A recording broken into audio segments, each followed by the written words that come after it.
हम अशांत हैं, चिंतित हैं, दुखी हैं, केवल अहम कर्ता भाव से।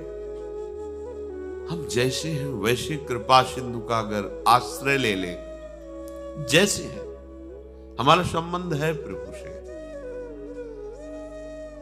जैसे भी है, हम कैसे प्रश्न नहीं उठता। हम जैसे भी हैं प्रभु के हैं। इसी से कृपा का हमारे हृदय में अनुभव होने लगता है। जो मानो संबंध हमारा प्रभु से संबंध दृढ़ है। तू दयाल दीन हो, तू दानी हो, भिखारी हो, प्रसिद्ध पात की, तो पाप पुण्यहारी।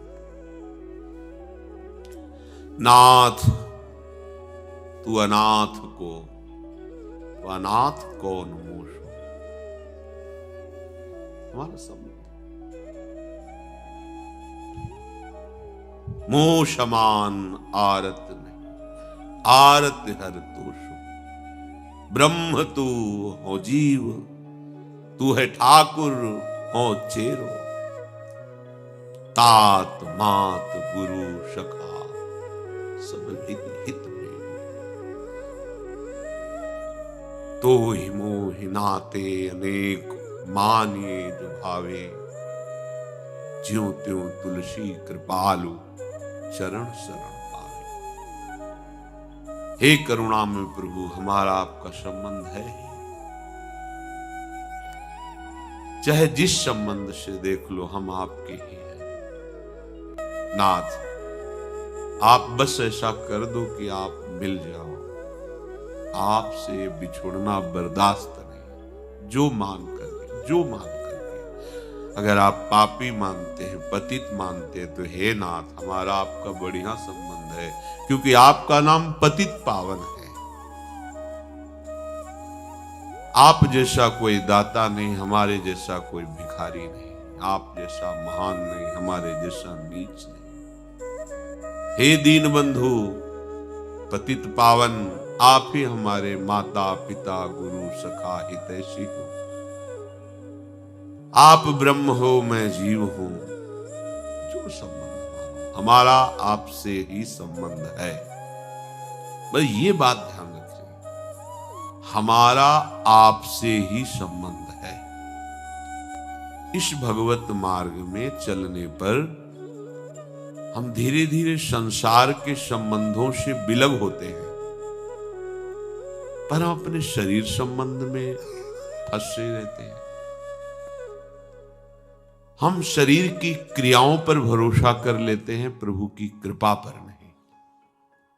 ये सूक्ष्म विषय, तर्क का विषय नहीं है।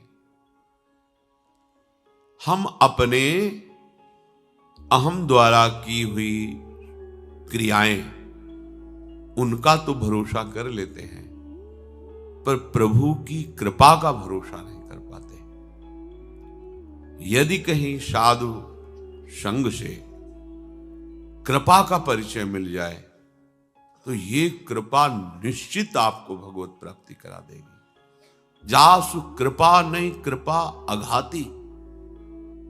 कोई भी भगवत साक्षात आज तक किया है, तो तुम्हारी कृपा, तुम्हें ही रघुनंदन, जान ही भगत भगत चंदन। भक्तों के हृदय को भक्ति से शीतल करने वाले प्रभु, आज तक कोई तुम्हें जान पाया है, पा पाया है, तो आपकी कृपा से पा पाया है। तो हे कृपा सिंधु, जिस तरह हम आपको पसंद आवे, जिस तरह हम आपको राजी कर सके, अपनी कृपा से हमें वैसा बना लो।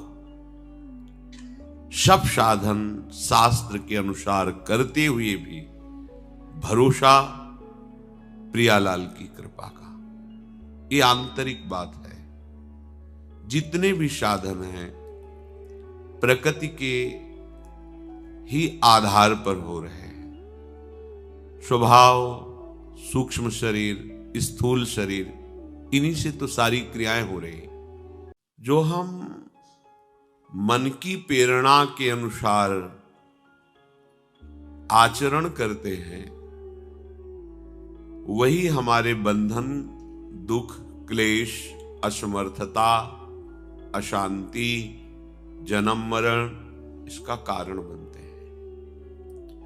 जहां हम प्रभु की आज्ञा का पालन करते हैं, प्रभु स्वरूप संत महात्मा गुरुजनों की वाणी का अनुसरण करते हैं, वहीं हम जीवन मुक्त हो जाते हैं। ये बंधन भ्रमात्मक है, ये कृपा प्रकाश से ही अनुभव में आता है। जासु कृपा, कृपा शब्द का परिचय दैन्य भाव को होता है। जब तक कोई हम है तब तक कृपा का परिचय नहीं मिलेगा, और ये कृपा से ही बात बनती है। जैसे ज्ञान मार्ग में है तो सब बातें ज्ञान की आ गई, खूब श्रवण मनन हो रहा है, पर उससे कृपा का परिचय नहीं मिला तो उसका मोक्ष नहीं होगा, क्योंकि मोक्ष मूलम गुरु कृपा। गुरु कृपा, वो कृपा ही विशुद्ध बोध कराती। ज्ञान हो जाना, वैराग्य पूर्वक जीवन व्यतीत करना, ऐसा भी हो सकता है, पर बोध हो जाना ये केवल कृपा से होता है। हरि की कृपा, गुरु की कृपा, संत कृपा एक ही बात है। भक्ति भक्त भगवंत गुरु चतुर नाम बपु एक। नायमात्मा प्रवचनेन लभ्या न मेधया न बहुना श्रुतेन। बहुत सुंदर शास्त्रों का प्रवचन कर लेता हो, आत्मज्ञान का, भक्ति का और भी सिद्धांतों का, तो जरूरी नहीं कि उसे आत्मबोध हो गया है, नहीं हो सकता है। बहुत मेधया, बहुत बुद्धिमान है, जरूरी नहीं वो बुद्धिमान है तो आत्मबोध हो ही जाएगा। बहुत श्रवण करता है, जरूरी नहीं बहुत श्रवण करता है तो बोध हो ही जाएगा। कृपा पूर्वक आत्मा जिसका वर्ण करती है वही आत्मबोध को प्राप्त होता है। आत्मा वही गुरु है, वही हरि है, वही आत्मा है। ये कृपा शब्द बहुत जोर की बात है। कृपा का आदि अंत नहीं है, अनंत प्रभु की अनंत कृपा है। जासु कृपा नहीं कृपा अघाती, जिसकी कृपा कृपा करते कभी अघाती नहीं। कृपा समुद्र है। जिन पदार्थों से क्रिया का पूर्ण भाव होता है वो भी प्राकृतिक हैं, क्रियाएं भी प्रकृति देश में ही हो रही। उस अव्यक्त परम तत्व, सर्वव्यापी परमात्म तत्व का अनुभव क्रियाओं से नहीं है। ये सत्संग के द्वारा जब हमें पता चलता है तो हमारा अहम गलित हो जाता है और लगता है कि अभी तक तो हम क्रियाओं का भरोसा लिए थे, अब जब इनके ही द्वारा नहीं होता तो क्या करूं। देखो, हृदय में उतरी शरणागति, तो हे नाथ मैं सर्वतो भावेन आपकी शरण में हूं। मेरे साधन भी आप हो, मेरे साध्य भी आप हो। बस यहां से दिव्यता प्रारंभ होती है। जब तक अपने में कुछ भी सामर्थ्य है तब तक शुद्ध शरणागति का प्रादुर्भाव नहीं होता। आज तक जिसे भी भगवत साक्षात्कार हुआ है, जिसे भी, चाहे वो ज्ञान मार्ग का पथिक हो, योग मार्ग का पथिक हो, भक्ति मार्ग का पथिक हो, वो चाहे गुरु कृपा शब्द बोले, भगवत कृपा शब्द बोले, आत्म कृपा बोले, प्रियालाल की कृपा बोले, वो कृपा ही है। बिना कृपा के ये तत्वबोध होना परमात्म स्थिति होना, भगवत प्रेम में विकल होना, ये नहीं होता।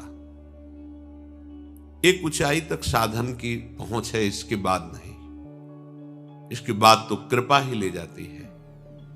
इसीलिए बड़े बड़े महापुरुष जब कभी विनय करते पाए गए तो अत्यंत दैन्यता पाई गई।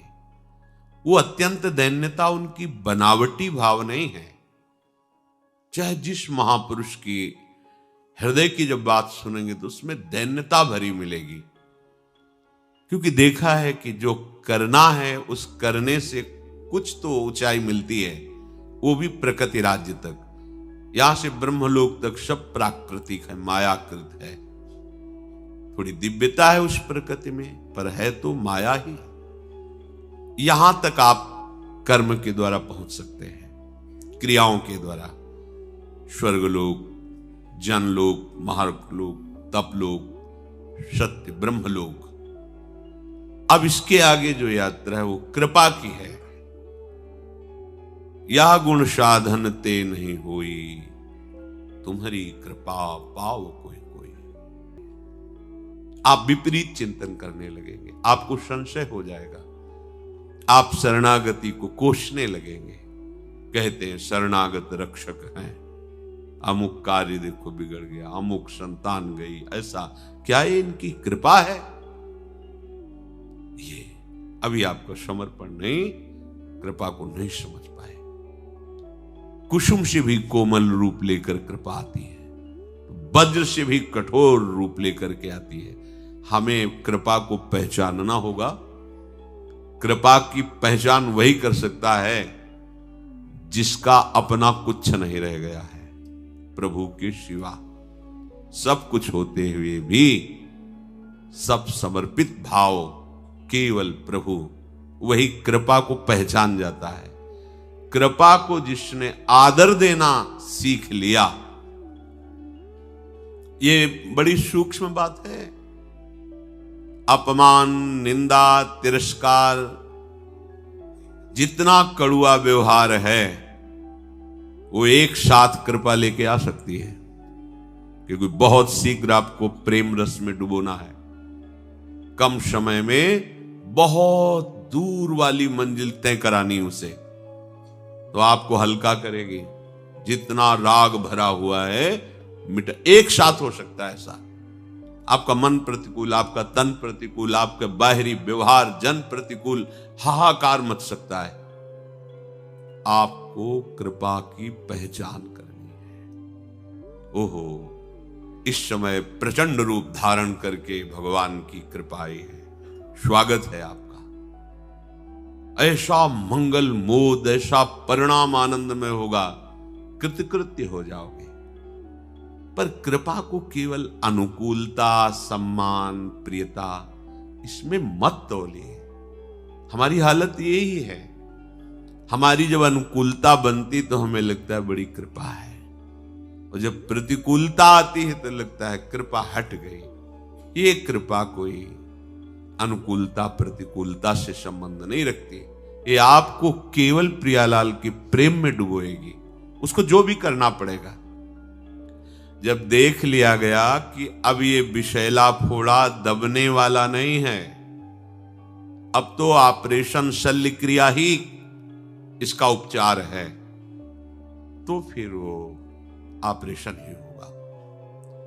ऐसे ही जब कृपा सिंधु की कृपा देख लेती है कि अब इसका अहंकार इतना बढ़ गया है, राग इतना बढ़ गया है कि अब तो ऑपरेशन करना ही पड़ेगा, तब भीषणम भीषणानाम भयंकर रूप धारण कर लेती है कृपा, और टूटने नहीं देगी। ये भी बात है।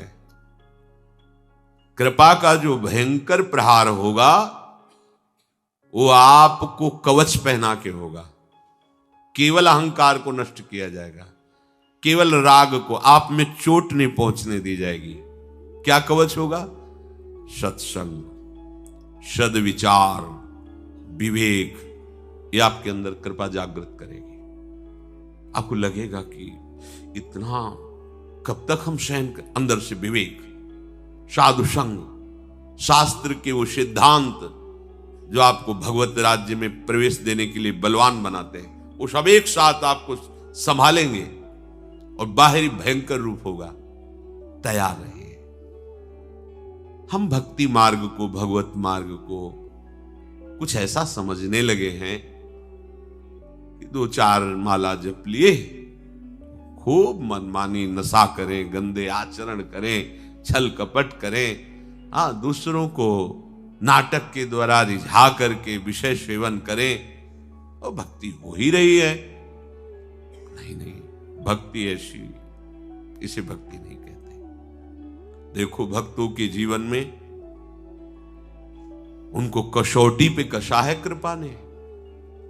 जहर पिलाया गया है, कोड़ों से खाल खींच ली गई है, शूली पर चढ़ा दिया गया है, आग पे रख दिया गया उनको। सब तरह की कसौटी पर उनका हृदय प्रभु के कोमल चरणार बिंद से एक क्षण के लिए भी नहीं हटा।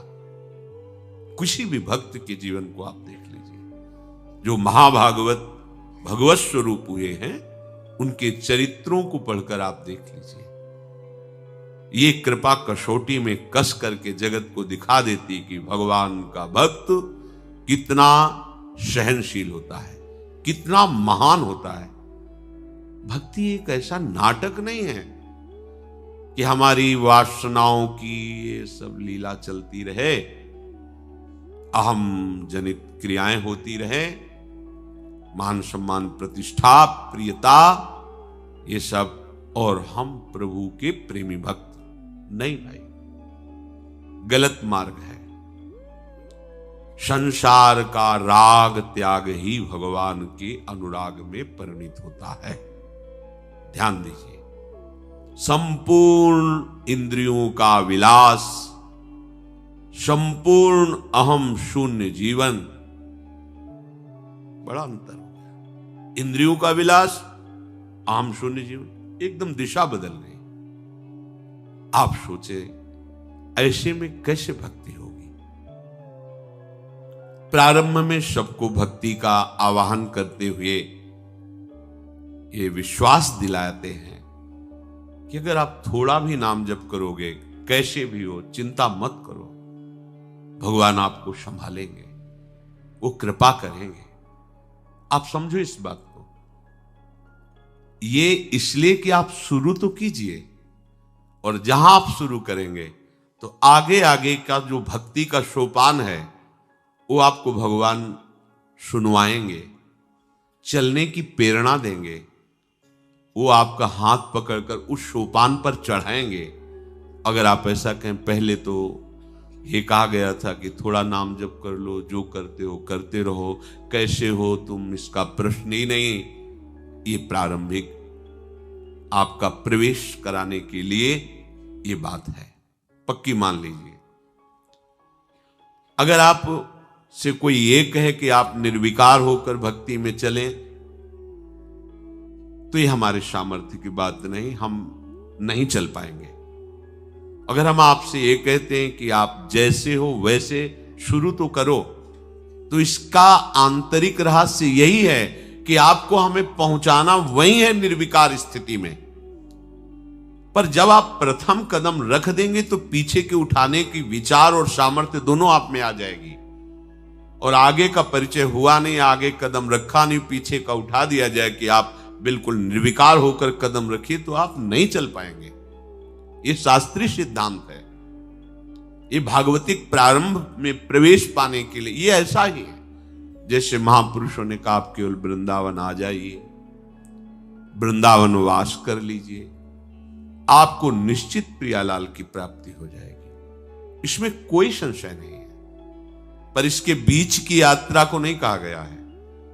आप आइए वृंदावन, वृंदावन की आपके ऊपर कृपा होगी, रसिकों का संग होगा, धाम की महिमा, नाम की महिमा, रूप की महिमा, लीला की महिमा, ये रसिकों के संग से श्रवण इंद्री के द्वारा आपके हृदय में डाली जाएगी, और ये जाकर आपके समस्त विषयों को परास्त कर देगी।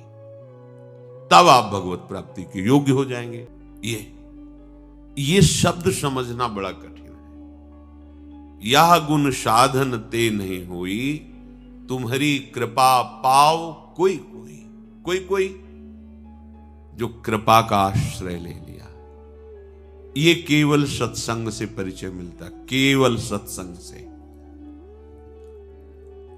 हमारा जो देहाभिमान, अन्य अभिमान, ये शास्त्र शब्दों से काटा जा सकता है,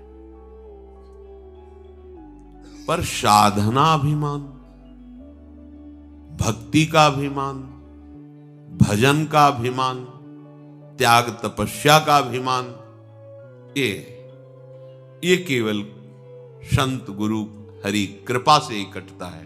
ये बना रहता है, भगवत साक्षात्कार होने पर भी बना रहता है।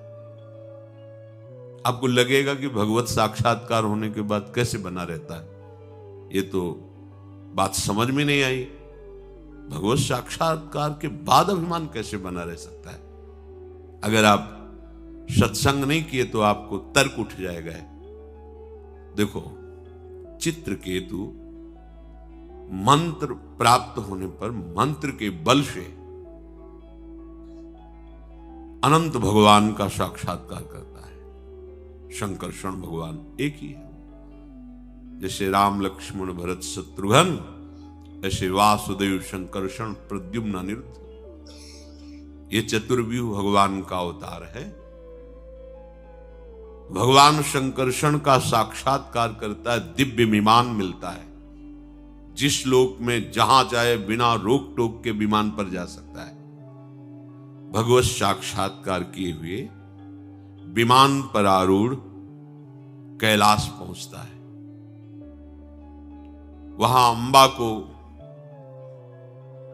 गोद में विराजमान की हुई त्रिपुर सुंदरी भगवती अंबा, देवाधिदेव भगवान महादेव जी सामने बैठे शनकादि ब्रह्म ऋषियों के साथ भगवत चर्चा कर रहे हैं, ब्रह्म वार्ता कर रहे हैं। इतने बड़े बड़े महापुरुष भगवान शिव के सामने नीचे बैठे हुए, सर झुकाए हुए अमृतमय वार्ता सुन रहे हैं, और आप ये विमान पर चढ़े चढ़े गए और भगवान शंकर को उपदेश देने लगे। आप जगत गुरु हैं। साधारण गृहस्थ भी अपनी भार्या को अपने पास अगर बैठालता है तो एकांत में, और आप सभा में गोद में बैठाले हुए, एक कहां की मर्यादा है। भगवान शंकर तो अगाध ज्ञान समुद्र, मौन, शांत। लेकिन अम्बा मां है, ढटा रे धूर्त, तू किनको उपदेश कर रहा है? तुझे दिखाई नहीं दे रहा है? बड़े बड़े ब्रह्म ऋषि महापुरुष सब बैठे, जिनके वचनों का अमृत पान कर रहे हैं, उनको तू उपदेश कर रहा है। तेरी उद्दंडता नहीं गई, तू भगवत साक्षात्कार की है, ऐसी सिद्धियां भी प्राप्त है तेरे को, उद्दंडता नहीं गई। साधु समागम नहीं किया, इसलिए तेरी उद्दंडता को अब मैं दूर करती हूं। जा, आशीर्भाव को प्राप्त हो जा, तेरा सब भागवतिक वैभव ढक जाए, छिन जाए। वही भयानक असुर भाव को वृत्तासुर के रूप में प्रकट हुआ।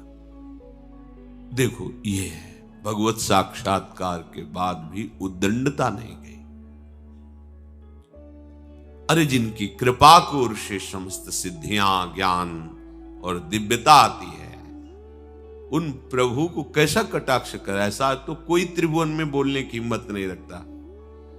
महाप्रलय स्वरूप जिनका तीसरा नेत्र है, जो संपूर्ण ज्ञान के समुद्र हैं, करुणा का साक्षात स्वरूप है, परम वैष्णवाचार्य हैं, उनको कोई उपदेश कर सके इतनी सामर्थ्य किसी में नहीं। स्वयं भगवान श्री हरि इनकी आराधना करते हैं और ये भगवान श्री हरि की आराधना करते हैं। परस्पर एक दूसरे से पूछो तो वो उनको अपना गुरु आराध्य देव कहेंगे, वो उनको अपना गुरु आराध्य देव कहेंगे। तो हरि भक्त होकर के भी कैसी उद्दंडता इनके हृदय में, ये सत्संग से जाती है, साधु संग से अत्यंत दैन्यता आ जाती है। और दैन्य ही प्रभु की कृपा का भाजन बनता है। और कृपा पात्र के लिए कुछ दुर्लभ नहीं, कोई भी ऊंचाई दुर्लभ नहीं, क्योंकि कृपा वो प्रवाह है जो किसी भी तरह के बांध से रुकती नहीं, बहाकर जीव को महारस में डुबो ही देती है।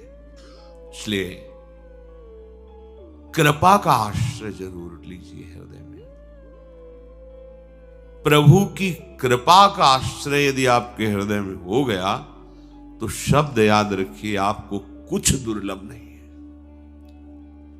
हमारे अंदर एक वृत्ति है करके प्राप्त करना, संतुष्ट करना, ऐसा करके यही में फंसाती चली जा रही है। करके वहां तक नहीं पहुंचा जाता। जितनी भी क्रियाएं हैं सब त्रिगुणमयी हैं, तीन देहों के द्वारा होती है, और जहां पहुंचना है वो त्रिगुणातीत है। इनकी पहुंच ही नहीं है। हां, इनका समर्पण कर देने से ये वही हो जाते हैं। जैसे लोहे में दाहिका शक्ति नहीं है, दाहिका शक्ति अग्नि में है, पर जब लोहा संपूर्णतया दाहिका शक्ति से युक्त अग्नि में डाल दिया जाता है तो वो भी अग्नि स्वरूप ही हो जाता है। उसमें भी दाहिका शक्ति ज्वालामयी अंदर हो जाती, लाल लोहा वैसे ही दाह उसमें हो जाता है। यद्यपि उसमें दाहिका शक्ति किंचन मात्र भी नहीं है, पर उसी लोहे को जब अग्नि में डाल दिया गया तो अग्नि स्वरूप हो जाता है। ऐसे ही त्रिगुणात्मिका माया के द्वारा रचे हुए स्थूल देह, सूक्ष्म देह और कारण देह स्वभाव, इनकी पहुंच नहीं है प्रभु तक, उस प्रेम तक। पर जब इनको हम प्रभु में संपूर्णतया समर्पित कर देते हैं, जैसे संपूर्णतया वो लोहा अग्नि में जब गया तो अग्नि स्वरूप हो गया, ऐसे ही स्थूल भी भगवत स्वरूप, सूक्ष्म भी भगवत स्वरूप, स्वभाव भी भगवत स्वरूप। ये कृपा से हुआ। सवै अंग गुणहीन ताको यतन न कोई, एक किशोरी कृपाते जो कछु होए सो होए। कृपा,